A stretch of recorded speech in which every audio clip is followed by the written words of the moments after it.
In many ways, this is unfinished business. On June 23rd, 2016, in the biggest democratic exercise in the history of these islands, the British people, despite being told by all the businesses and all the trade unions and much of the press and most of this House, managed, despite everything, children, be quiet. Managed. In many ways, this is unfinished business. Years after the referendum that shook British politics, a powerful voice rises in Parliament to argue that the will of the people has still not been fully delivered. What begins as a speech quickly becomes a confrontation over sovereignty, borders, and who really controls Britain's future. Sovereignty wasn't just about leaving the European Union, it was about restoring the authority of this very chamber. The argument is simple. Britain cannot call itself sovereign while foreign courts still hold the final say over British laws. If Parliament can be overruled, then democracy itself is weakened, and that strikes at the heart of the Brexit promise. Managed. Order. I will be responsible for maintaining order in this chamber. Nigel Farage. Yes, Madam Deputy, I'm sure you will allow me the opportunity to continue to try and say something without such constant interventions, and I thank you for that. And we voted clearly by a massive margin for the British people to bring back the sovereignty. And by the way, what makes me laugh about this isn't just the sovereignty of this country, it's the sovereignty of this very chamber and the people within it, to bring power back to this very place, and that is what we voted for. And of course, one of the most important subsets, one of the biggest reasons for that vote to happen, was the deep alarm at the huge numbers of people coming into our country. The fact that effectively we had open borders, making us poorer in every way. Now, of course, our membership of the European Council, of the European Convention, and then its writing into British law in 1998, kind of enshrined this, and it's what I think Tony Blair wanted us to do. Now, I believe that Brexit cannot be complete, all the while we're subject to a foreign court and frankly, a piece of legislation brought in by the Blair government upon which judges can choose their own political interpretation. We are not sovereign, all the while we are part of the ECHR, the European Council, and its associated court. It's as simple as that. And do you wonder? It's marvellous to see the intellectual levels of debate in this place, it really is.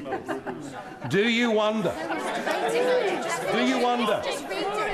that out in the country there is growing frustration? Order. Can I remind members that the honourable gentleman has a 10-minute rule bill in front of this House and should be listened to without interruption? Nigel Farage. Thank you, Madam Deputy Speaker. I was talking about fear growing in the country, anger growing in the country. I sense there's also a bit of that growing in this chamber as well. I do not believe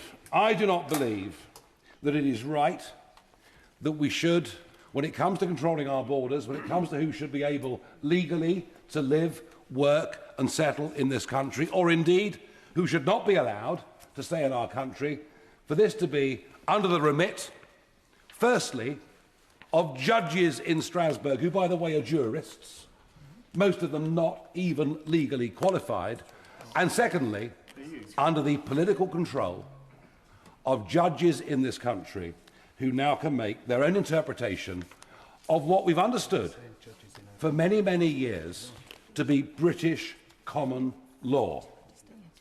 This bill intends to restore the power of this Parliament, the power of all of you as MPs, to actually be in control of the things that really matter most to all of your voters, whether they supported you or not.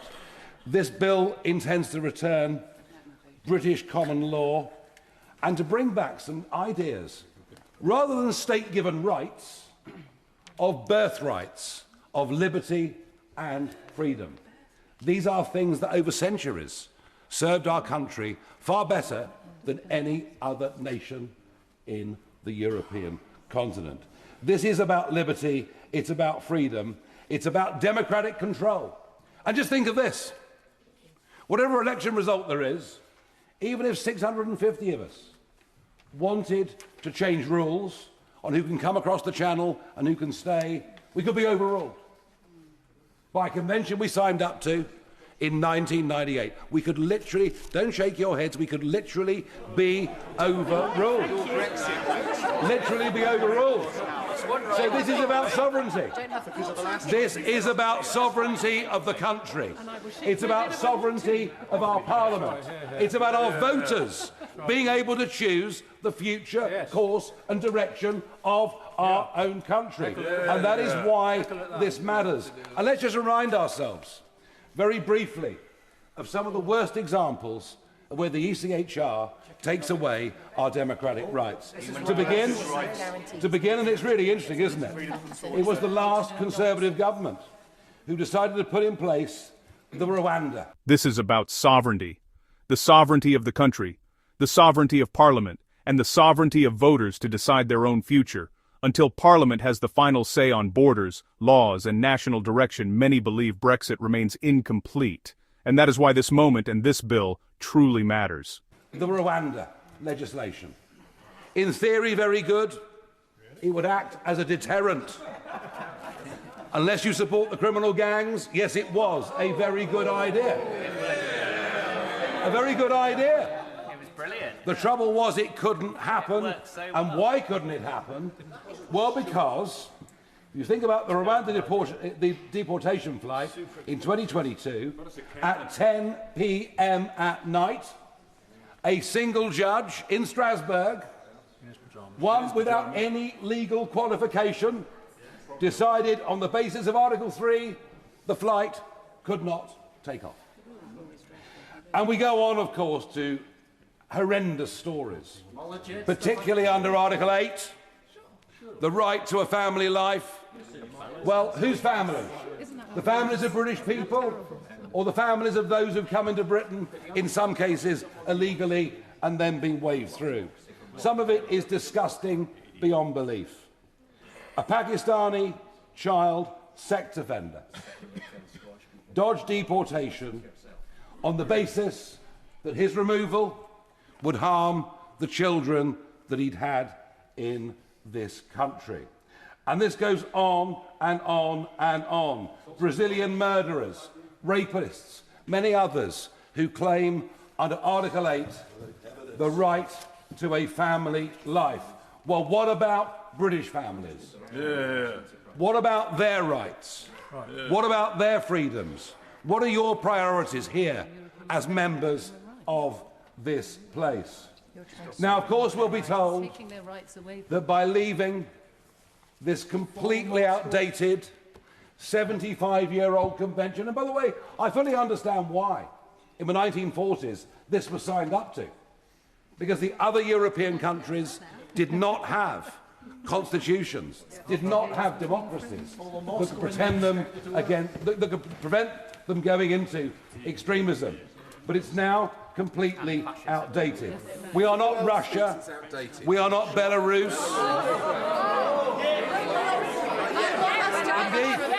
Indeed. Countries like New Zealand, Australia, Canada. Nobody in this room would say they're barbaric or backward countries. They defend freedoms, but I don't defend state-given human rights, because they can be taken away by the very state that has been given to them in the first place. I've never seen so many Liberal Democrats in all my life. It was in mine.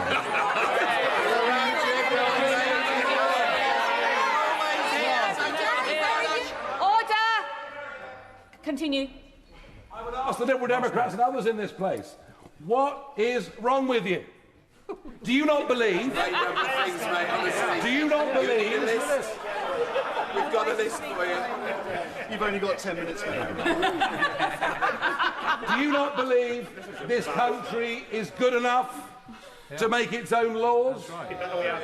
Do you not believe that the country that since Magna Carta has developed the principle of common law and with its faults perhaps been the best ever developed by civilization, do you not believe we're good enough to make these rules, or we stick with outdated conventions preyed on by human rights lawyers in this country? I move this bill will restore democratic trust and faith in this once great nation. Thank you. If you enjoyed this breakdown, don't forget to like, comment, and hit the subscribe button for more political insights.